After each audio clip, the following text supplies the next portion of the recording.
Hi guys, so ayan, so graduation na namin ngayon. So, ayan na, so mamayang mga 12:30 alis na kami. So, time check natin ngayon is 11:12. So, ligo lang ako at balayan ko kayo. So, okay, so tapos na ako maligo. So, gagawin na ako. So, balagan ko kayo ulit. So, hi guys, ayan, so tapos na mag-BS.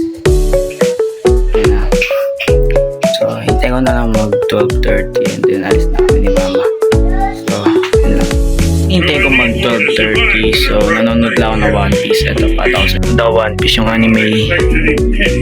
Wala lang, gusto ko lang ng One Piece kasi napanood ko na yung live action pero di ko pa rin maintindihan. So, pinapanood ko yung mismong anime para maano ko yung concept nung movie. So, bagang ko ulit kayo pag palis na kami. Okay, palis na kami.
nagtiwala